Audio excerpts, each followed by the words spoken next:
So I was a candidate in the snap election. I mean, remember that? That was terrible. But I'm basically here to share a little bit of my experience of what being a candidate was like, my impression of the e-actions that I received and some of the learning that I'm going to take into my day job. And just as a disclaimer, this is very much my views and feelings of Benali the candidate, not my employer. So I might have tried to throw you off a little bit today by wearing red, but I was the candidate for the Green Party in Islington South and Finsbury. Depending on your political affiliations, you'll either be disappointed or overjoyed to hear that Emily Thornberry absolutely smashed me. But I'm incredibly proud of the team that we worked with, and we did beat UKIP, so yay. So one of the joys of being in a small party in a non-target ward meant that the responsibility for responding to the huge amount of e-actions that landed in my inbox was shared between myself and one other volunteer. So it meant that compared to maybe other parties, I was very much at the coalface of responding to these emails, and I'm going to share with you some of my experiences and some of my impressions of actually receiving those many emails. So first of all, it's absolutely true, the maxim that people in England really care about animals. About 2/3 of the campaign emails that I received corresponded with some kind of animal campaign, the number one being fox hunting. Other animal issues that really kind of came up were animal welfare and farms, live exports, but compared to anything else, nothing specialised at mobilising campaigners who were sending details along, and it certainly overwhelmed the inbox a little bit. So for me, one of the big things that struck me was the fact that maybe it wasn't always considered that I was an audience as well. When I looked at some of the e-actions I received, the wealth of kind of effort that had gone into the supporter journey and the landing page, but the email I received and the thought that went into the campaign about me as a candidate wasn't always there. First of all, I wanted to start with timing. I was surprised by how many e-actions I received in the last week of the campaign. And I'll tell you, anything that the candidate does not want to be doing in the last week of the campaign is responding to new and fresh e-actions.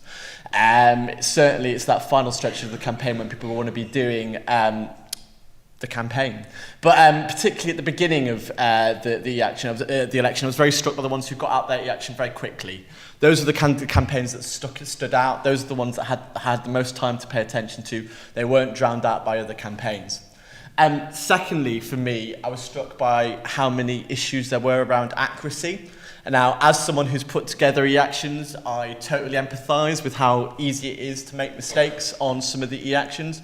But for instance, one campaign asked me to support X issue in City, and I received hundreds of emails that said instead of Islington, they said City. And for me, I had a lot of sympathy to whatever had gone wrong, but it showed to me that the supporters weren't hugely engaged with the emails that they were sending, because they would have changed that. And it did show to me that there wasn't going to be a huge amount of engagement from that campaign.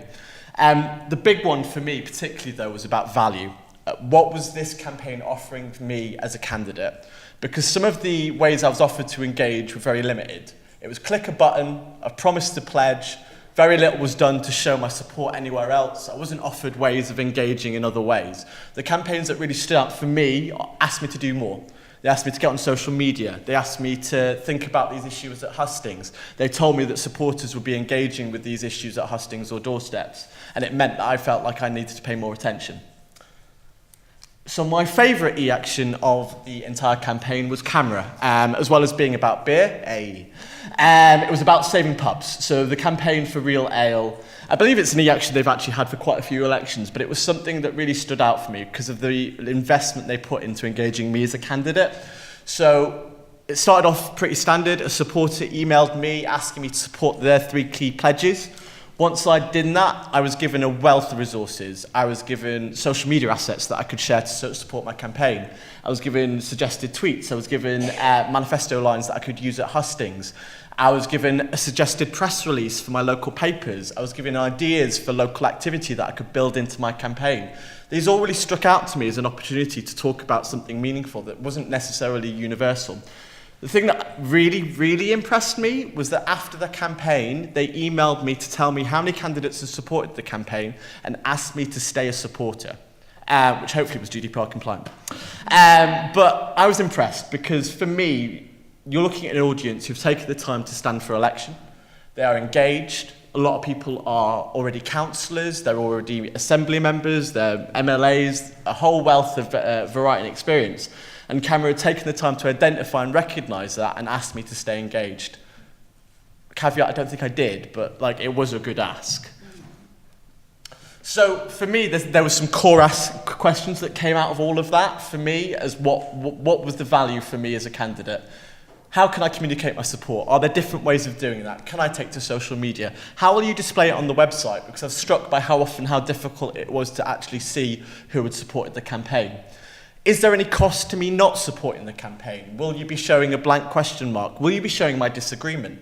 I was really struck by a campaign that emailed me asking me to oppose women's reproductive rights. I would have loved them to show my disagreement publicly. I'd love to be on a list of named and shamed people by them, but that didn't happen, fortunately.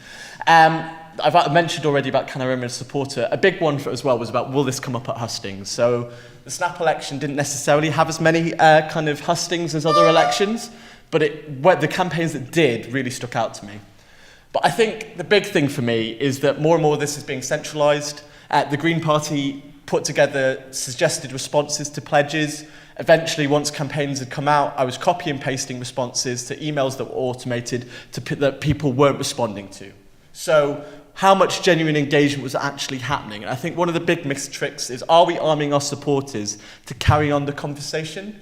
To have more than one response to the e-action? Because the ones who did engage me, ask further questions, put me on the spot, were the ones who did more to engage me with the campaign issue, more than just copy and pasting. And finally, I warn that automation is coming. I was offered the opportunity to have an automated process to respond to automatic emails. And if we're nearing towards a process where email reactions are just one automated email responding to another automated email, are we really using our time wisely?